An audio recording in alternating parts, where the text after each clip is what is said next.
12th day of May 2024. Welcome to this place of peace. May we find some moments of quiet contemplation. Welcome to this place of celebration. May our hearts soar with gratitude for the gift of life.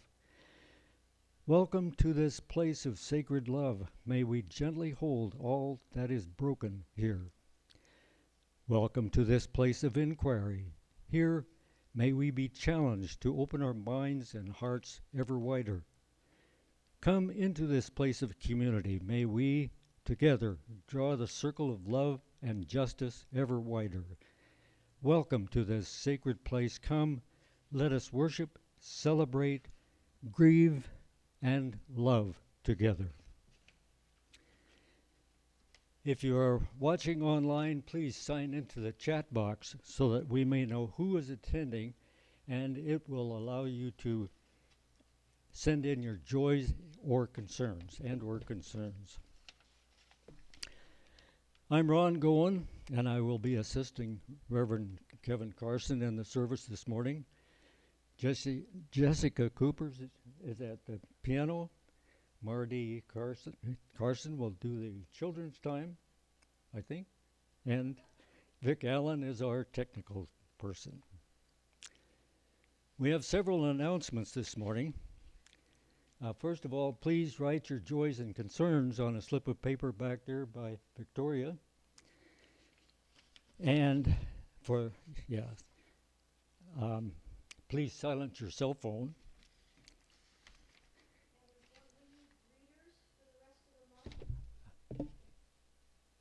What?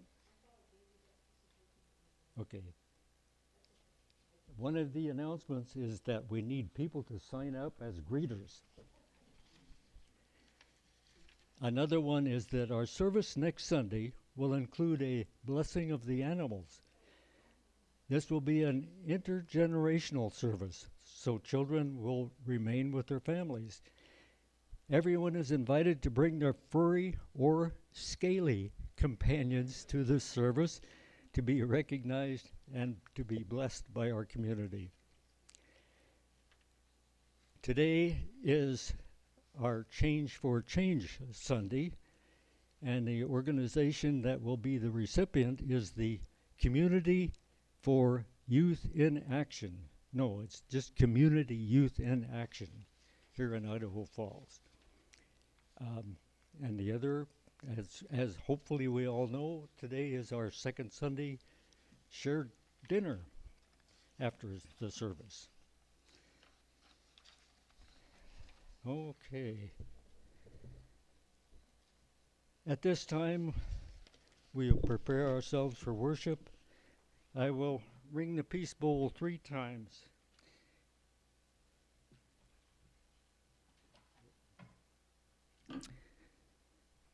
Breathe deeply in and out as I ring the peace bowl.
Our church's covenant helps us remember why we are a part of this faith and why we give our time and our resources to this congregation. If you so choose, please recite along with me the covenant that this congregation has chosen to live by. Love is the spirit of this community, and service its law. This is our great covenant, to dwell together in peace, to seek the truth in love, and to help one another. We will now light the chalice.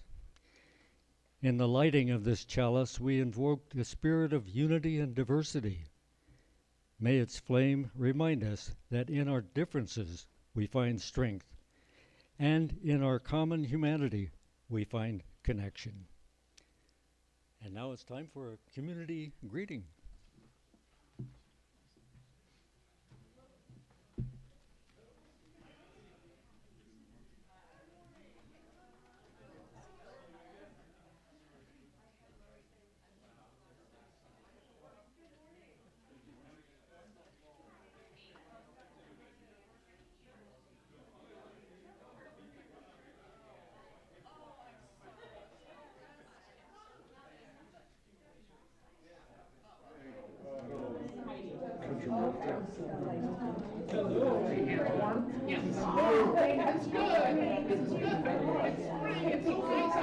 Greetings, Victor. Hey. Hi, I'm doing all right. How are you? Oh, good. You get a chance to see the Northern Lights? No. Oh, me either. I was out last night, but where I was, well, I was in town. Right. It takes a while. I was really jealous of Diana's photo. I'm sorry? Diana's photo. Oh, yeah. She made the news. I told Marianne, our daughter's photograph of a fingernail for Eastern European News. And what's her fingernail?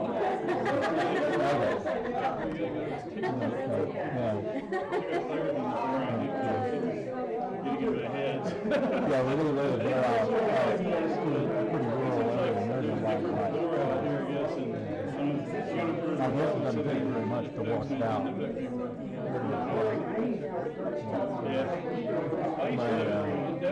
My son-in-law is telling Diana that he's from Alaska. Well, in Alaska, it makes noise.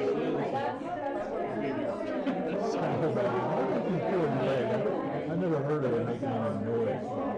He's too far up in the atmosphere to make any noise. And that's the kind of person he would tell you with a perfectly straight face. Oh yeah, I had Bigfoot kick my truck and give him miles. He's such a nice, charming guy that you tend to believe everything he says. And then he kills out that one. I'm a little skeptical about that one.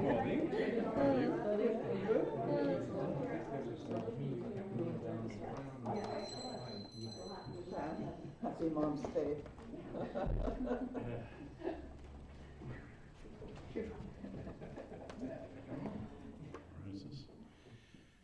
All right.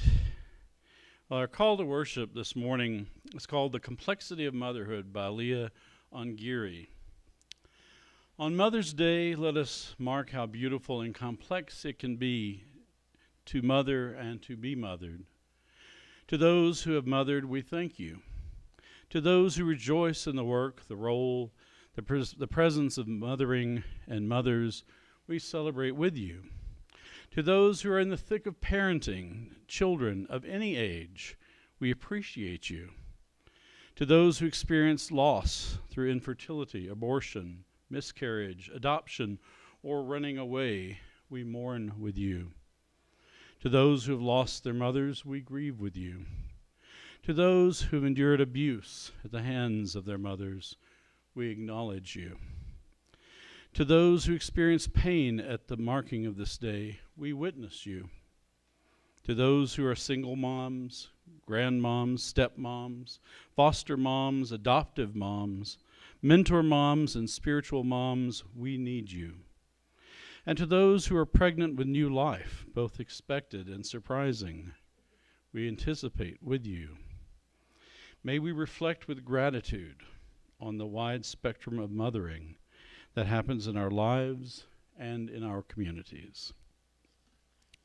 I invite you to now rise in body or spirit and join in singing our opening hymn, number 15, The Lone Wild Bird.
Good morning.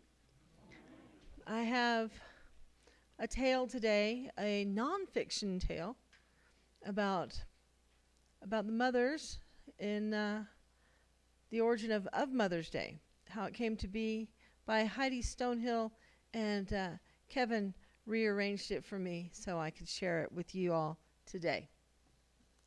Mother's Day actually began as a women's movement to better the lives of Americans.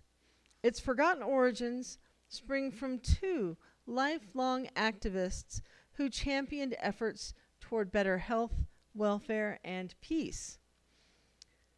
So, we're going to get to know our Mother's Day and get inspired. The creation of a National Mother's Day is primarily attributed to three women: Anne Reeves Jarvis, Julia Ward Howe, and Anne's daughter, Anna M. Jarvis. Known as Mother Jarvis, Anne Reeves Jarvis was a young Appalachian homemaker who taught Sunday school lessons. She was also a lifelong activist who, in the mid-1800s, organized Mother's Day work clubs in West Virginia to combat unsanitary living conditions. Reeves Jarvis was concerned about the welfare of children, especially in Appalachia, and wanted to educate and help mothers who needed it most. During the Civil War, Mother Jarvis also had organized women's brigades, encouraging women to help without regard for which side their men had chosen. After the war, she proposed a Mother's Friendship Day to promote peace between former Union and Confederate families. Julia Ward Howe, a Unitarian, was a famous poet and reformer. During the Civil War, she volunteered for the U.S. Sanitary Commission, helping them to provide clean hospitals for care of sick and wounded soldiers. In 1861, she authored the famous Civil War anthem, The Battle Hymn of the Republic, which was first published in 1862.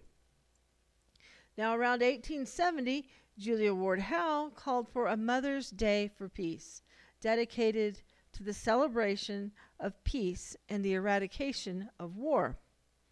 As expressed in what is called her Mother's Day Proclamation from 1870, Howe felt that mothers should gather to prevent the cruelty of war and the waste of life. Howe's version of Mother's Day was held in Boston and other locations for about 30 years, but was gradually discontinued in the years preceding World War I. Now, nothing new happened in this department until 1907, when Miss Anna M. Jarvis of Philadelphia took up the banner. After her mother, Anne Reeves Jarvis, died in 1905, Miss Anna Jarvis from Philadelphia wished to memorialize her mother's life and started campaigning for a national day to honor all mothers.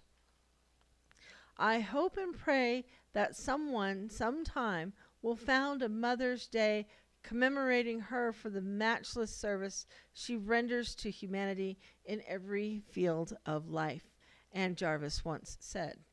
She's entitled to it. Anna's ideas were less about public service and more about simply honoring the role of motherhood and the sacrifices made in the home. She bombarded public figures and various civic organizations with telegrams, letters, and in-person discussions. She addressed groups large and small. At her own expense, she wrote, printed, and distributed booklets extolling her idea. In May of 1907, Anna memorialized her mother's lifelong activism with a memorial service held at the Methodist Church in Grafton, West Virginia, where Anna's mother had taught. The following year, on May 10th, a Mother's Day service was held at that same church to acknowledge all mothers. Thus was born the idea that the second Sunday in May be set aside to honor every mother, whether living or deceased. Her efforts came to the attention of the mayor of Philadelphia, who proclaimed a local Mother's Day. From the local level, she went on to Washington, D.C. Now, the politicians knew a good thing when they saw it, and they were quick to lend their verbal support. While West Virginia was the first state to officially adopt the holiday, others followed suit. Proclamation of the day by the various states led to a joint resolution of Congress that Mother's Day be observed nationwide. So we have Mother's Day. And we will now proceed to sharing our joys and concerns.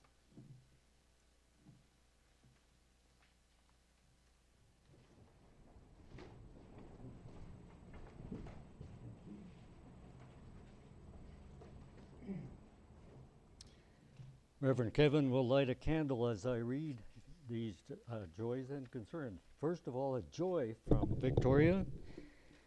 The flowering crab behind the garage is full of blossoms. Also, the tree on the side of the church is gorgeous. The bees are delighted to have them. From Cindy and Rob, a joy. So grateful for our children, grandkids, and grand dog Winston. And from Molly, a joy. Had a great time for our annual Yellowstone trip. Saw lots of wolves, bears, a pygmy owl, and some other animals. And also from Molly, a concern. Tom and I had an accident in Yellowstone. Oh. And we think we totaled our car. Oh, that's bad. And we are fine, but made for a part of our trip we did not want. Yes, so sorry to hear that.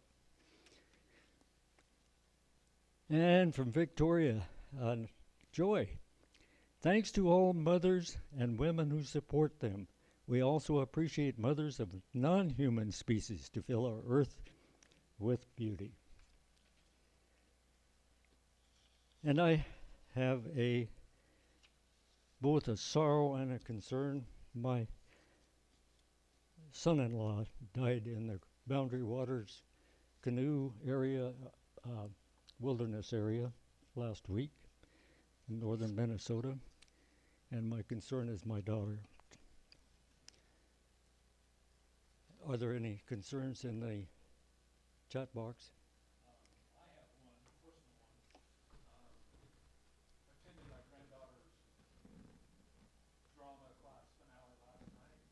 Turns out my granddaughter could carry a tune. That sounds like a joy. And for all those joys and concerns we carry in our hearts, we light one additional candle.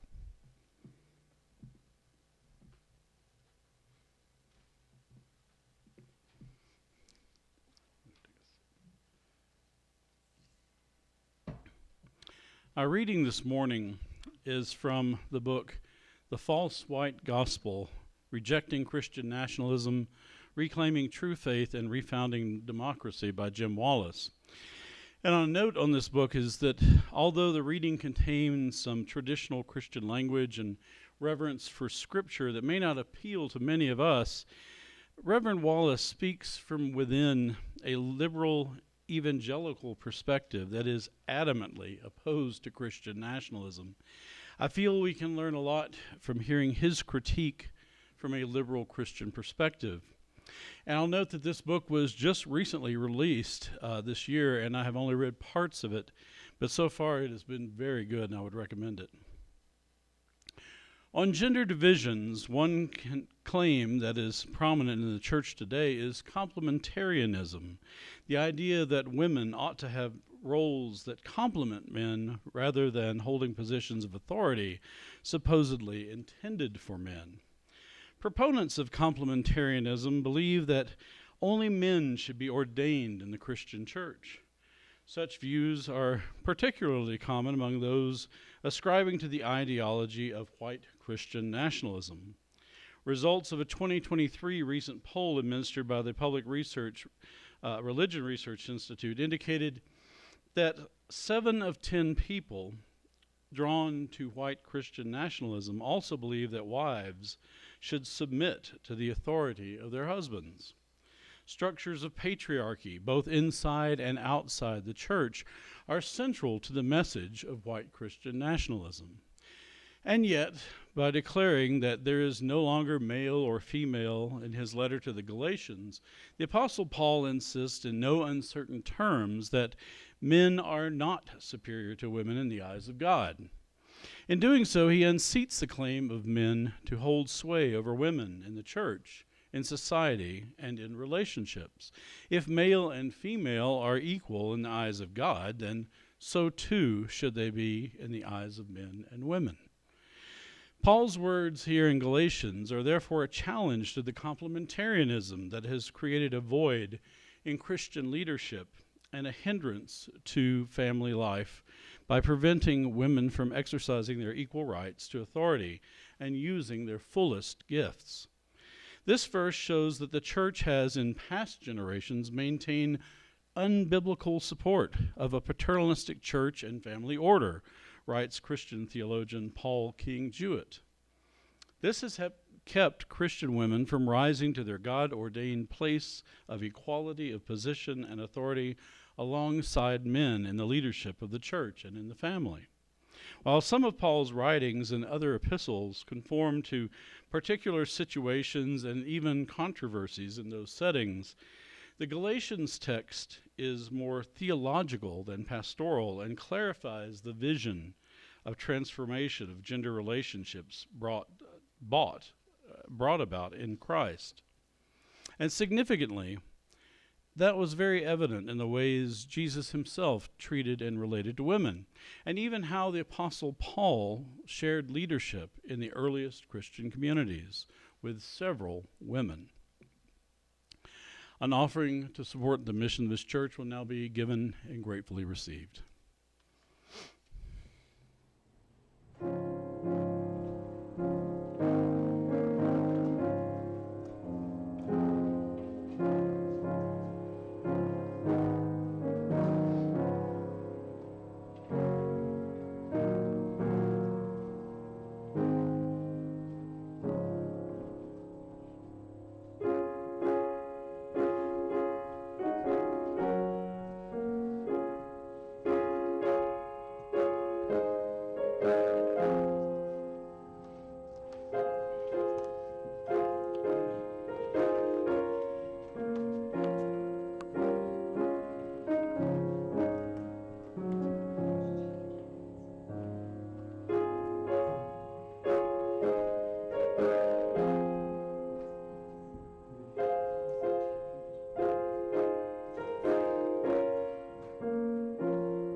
In my Mother's Day sermons in recent years, I have usually chosen to honor women by speaking about the amazing Unitarian and Universalist women who could be called the mothers of our faith, or about the way our faith movement has been at the forefront of promoting women's rights, or about our history of women in clergy and in other leadership roles.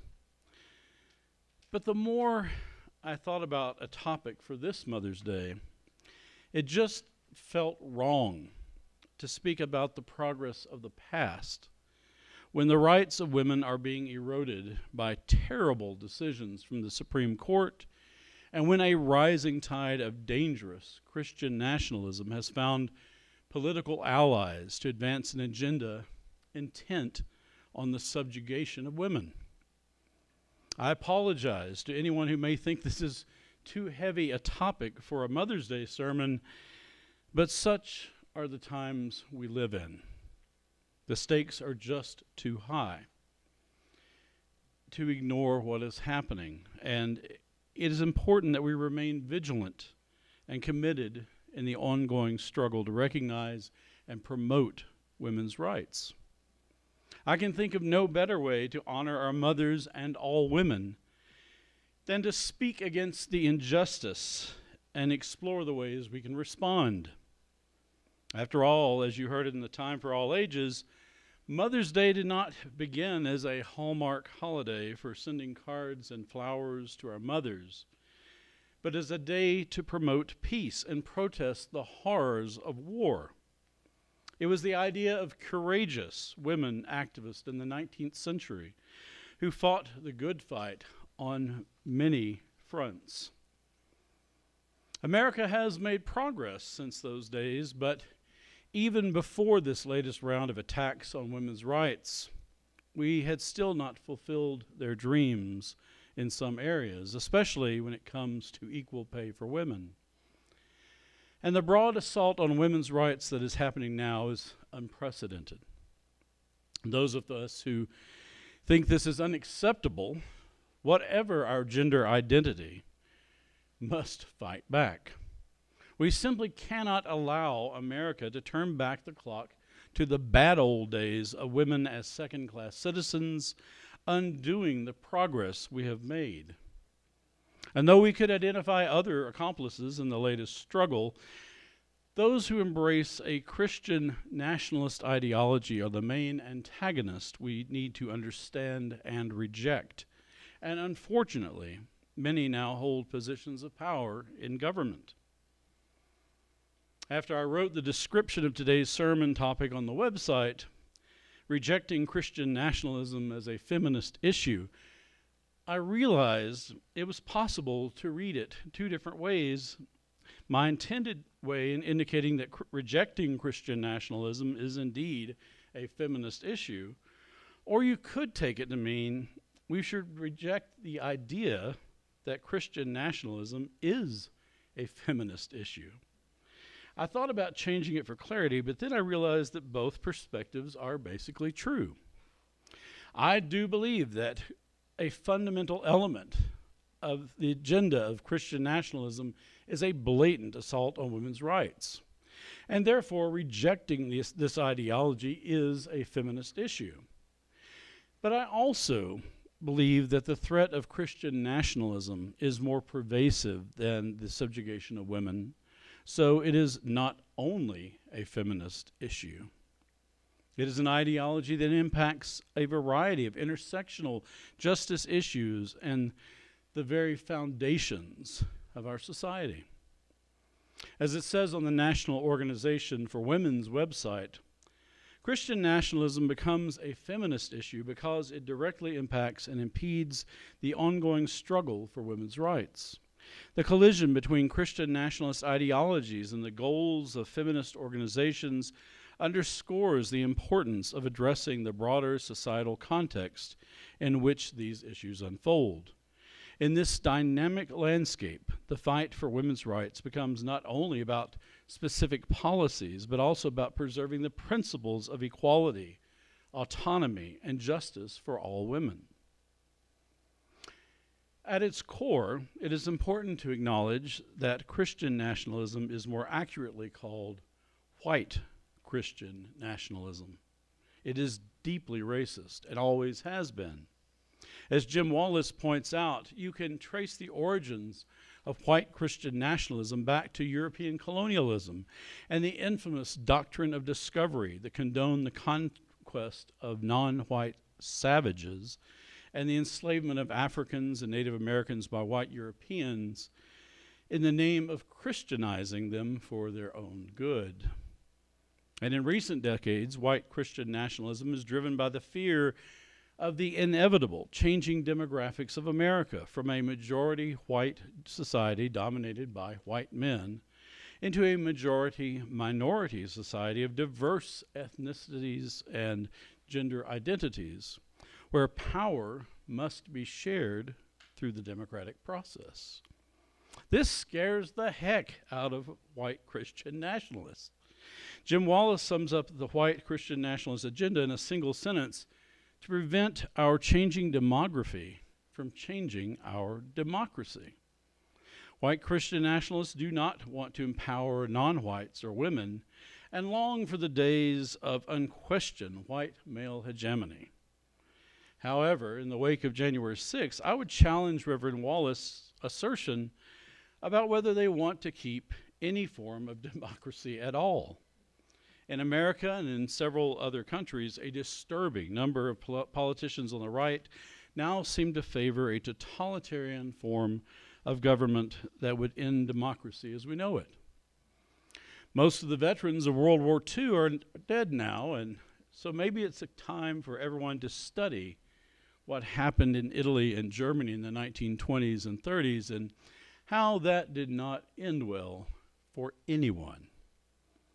On top of this, there is a deep-seated fear of emasculation and feminization among white male Christian nationalists that fuels their hatred toward women and LGBTQ plus folks. They are especially troubled by the idea of someone being transgender. Though I am sure many would claim some imagined biblical prohibition on non-heteronormative identities, male insecurity plays a huge role in producing the anti-transgender legislation about athletics and bathrooms that are so popular with white Christian nationalists. And of course, in typical fascist form, it is easy to pick on an already vulnerable minority population like the transgender community. Without strong allies pushing back on the hate, transgender folks are easy targets for right-wing politicians who want to score cheap points with their bigoted base. We may imagine the idea of a beloved community where diversity and pluralism are respected, and the focus is on peace, sustainable living, justice, and equity. But white Christian nationalists envision an ideal society that is racially pure, religiously homogeneous, and patriarchal. Diversity and dissenting opinions are anathema to such people. I'm sure that many white Christian nationalists would see Margaret Atwood's novel, The Handmaid's Tale, not as a cautionary tale about a possible dystopian future, but as an instruction manual for achieving their ideal society. And like many of the female characters in the novel who enjoy a more privileged status in the novel society, there are women among the ranks of white Christian nationalists who are already complicit in the efforts to curtail the rights of women against their own best interests. Indeed, some of the most vocal advocates of white Christian nationalism are female politicians. And I suggest they underestimate how little respect they actually garner from their male counterparts. So far in America, we haven't reached the point of denying women the right to read or get a higher education. But this is unfortunately the situation in repressive countries like Afghanistan. And given the opportunity, it is conceivable it could happen here. Remember that less than a century ago, many colleges and universities did not admit women. Education has always been a threat to totalitarianism, and legislation to ban certain books from public libraries and schools is rapidly spreading across the country. And it is an alleged effort to protect children from offensive material, which includes, of course, learning about diversity of all sorts or the reality of racism in America. Book burning incidents are on the rise in a chilling reminder of fanaticism in Nazi Germany. Just last month, Governor Little signed Idaho's absurd new library bill, which is allegedly aimed at removing ambiguously defined harmful materials from being accessible to children, a solution in search of a problem. This new law was passed despite opposition from librarians across the state, and polls showing that 69% of Idahoans are opposed to the legislation. Only 23% of our neighbors do not trust librarians to exercise their own judgment in book selection or how and where adult-oriented materials are displayed. You can guess how that 23% feels about women's rights and accepting diversity. But it is important to note that it is only 23%. Reasonable people of goodwill and tolerance of all religious and political persuasions are still the majority, even in a ruby red state like Idaho. Allowing this tyranny of the minority to impact the rights of the rest of us is unacceptable. And of course, there is the issue of women's reproductive choice and related health care issues.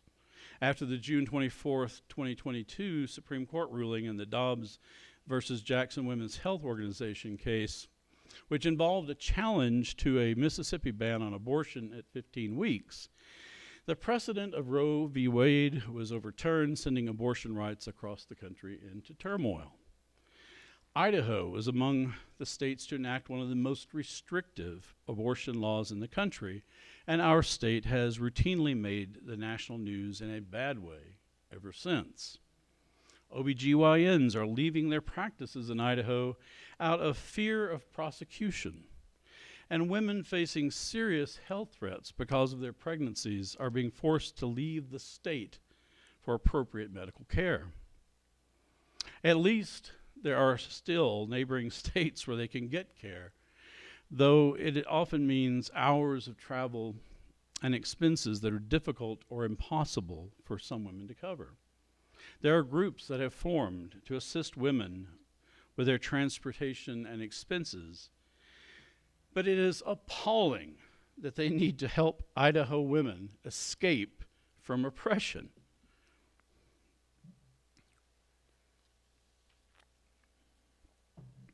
Some politicians are now advocating for laws that would make such interstate travel for health care illegal, or even require pregnant women to be monitored to make sure they don't terminate their pregnancies. These are frightening possibilities that sound like they were torn straight from the pages of The Handmaid's Tale. The interesting thing about white Christian nationalists and abortion rights is that their opposition is a relatively recent addition to the ideology. Before conservative Christian leaders in the 1970s and 80s identified abortion as a promising wedge issue to gain political power by aligning with right-wing politicians, Christian conservatives were mostly in favor of a woman's right to choose, just like the rest of the country. Consider, for example, this statement from W.A. Criswell, a former president of the Southern Baptist Convention, right after the original Roe v. Wade decision. I have always felt that it was only after a child was born and had a life separate from its mother that it became an individual person. And it has always, therefore, seemed to me that what is best for the mother and for the future should be allowed. My, how times have changed. Even though it was the era of women's liberation and women were starting to see progress on equal rights and representation in the workplace, it appears that conservatives of that time did not feel as threatened by women. Probably because society was firmly in the grips of a white male patriarchy, so fear of losing control was not as blatant as it has become. These days, with greater fear and a taste of success in the courts, white Christian nationalists are more transparent in revealing their plans to subjugate women and minorities. Just as with racism, they are comfortable saying the quiet part out loud. Friends, these are frightening times. I have read a lot of articles by liberal and mainstream clergy who are beginning to wonder if we are reaching a Bonhoeffer moment, a reference to the German Lutheran pastor Dietrich Bonhoeffer, who resisted the Nazis and paid for it with his life. I like to think we are not in such dire straits yet. But neither are we looking at anything resembling the kind of normal political differences our democracy has endured through American history. It is unsettling to hear politicians seeming to rationalize political violence and pundits describing the idea of another civil war as a possibility. The threats are real, but I keep seeing surveys like the one about Idaho libraries that remind me that most Americans are reasonable people. And with respect to women's rights, almost everyone has important women in their life, whether it is their mother, wife, sister, daughter, or someone else. It may be easy to subjugate minorities with less political power, but women make up just over half of the U.S. population. So good luck with that. And there are plenty of male allies to lend support. It can be frustrating and overwhelming for all of us who value the rights of women to see the terrible court decisions and legislation that we are witnessing. But we can do something about it. What can we do? We can vote. We can march. We can educate, and we can form coalitions of allies. We can support organizations that are focused on women's rights. Jim Wallace suggests that there are many conservatives who may sympathize with white Christian nationalism but stop short of avowing the ideology. And there are many who could be persuaded to come around to more reasonable and rational positions. I agree, and I think that the backlash over Alabama's in vitro fertilization fiasco is a good example of white Christian nationalist overreach against common sense. As Wallace points out, where we go wrong with this group is when we just deprecate them for their ignorance of the problems of groups outside their gender, race, or class. If you immediately label them as an extremist who's promoting theocracy, they will tend to double down and actually move farther to the right. We are not naive enough to think we can simply convert everyone we encounter with a well-reasoned argument, but neither should we think or shrink from the attempt to educate and persuade those we can. We all need to learn from each other and educate ourselves about the issues. And we men need to pay special attention and acknowledge the systemic oppression of women as we seek to dismantle the laws and structures that perpetuate that oppression. I am grateful to the many women who have influenced my life. My mother for giving birth to me and raising me, my wife and daughter for teaching me how to be a good husband and father and the true meaning of unconditional love. My supervising ministers and mentors in my spiritual formation, who happen to be mostly women. The many women, colleagues, friends, and congregants in my ministry and in my prior career. And the lesbian, non-binary, and transgender women I have met who expanded my understanding of gender identity and human sexuality. America is at a crossroads that seems as dangerous as the conflict over slavery which erupted into the Civil War. I don't know if there's enough bread in circuses of consumer culture to placate the masses, but no matter what, we can never allow a misguided minority of white Christian nationalists to succeed in the subordination of women's rights or any other aspect of their agenda. We must advocate, educate, and demonstrate. Our Unitarian Universalist values and our American democracy are at stake.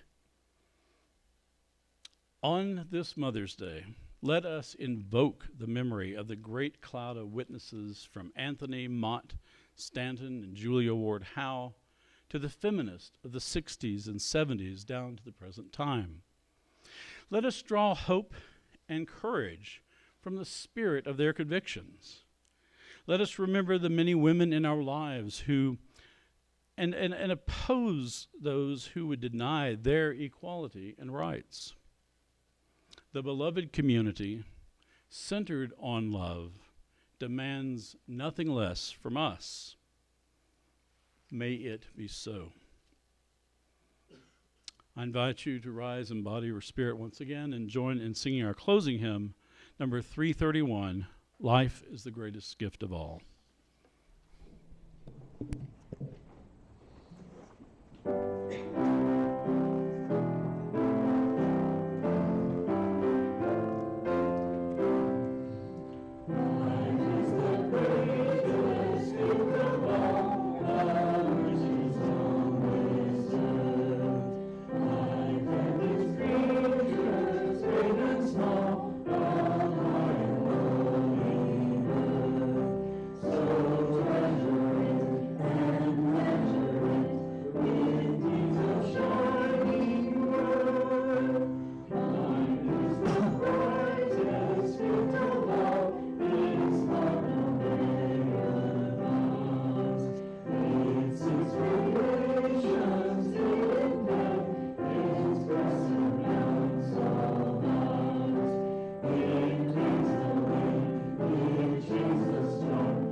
Our closing words are from Maureen Caloran.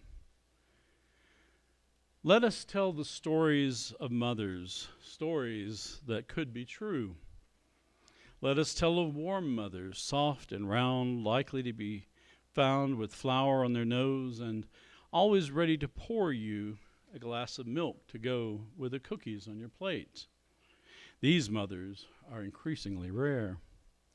Let us tell of mothers who are like bubbles of champagne. They surprise your senses, leave you giggly, but when you least expect it, they erupt with an unexpected pop.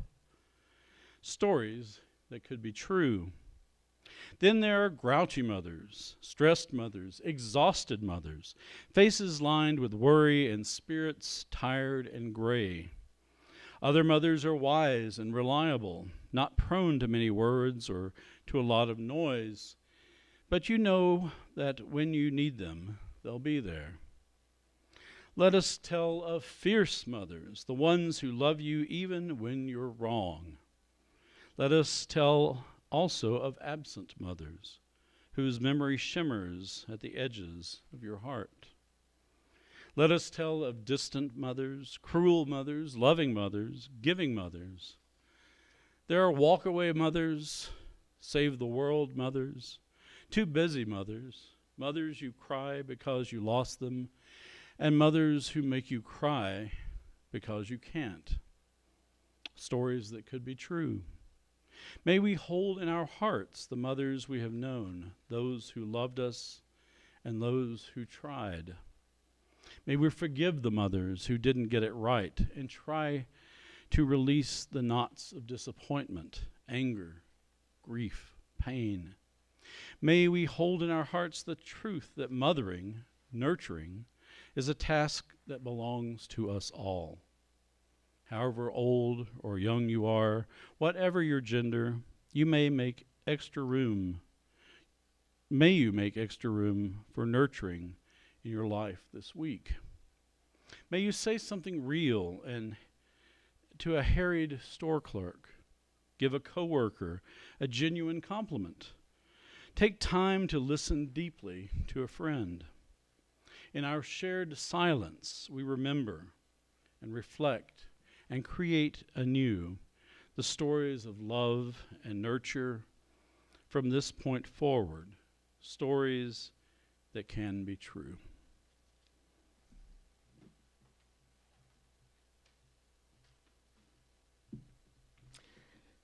Please join with me in reading the words for extinguishing our flame. We Extinguish this flame, but not the light of truth, the warmth of community, or the fire of commitment. These we carry in our hearts until we are together again.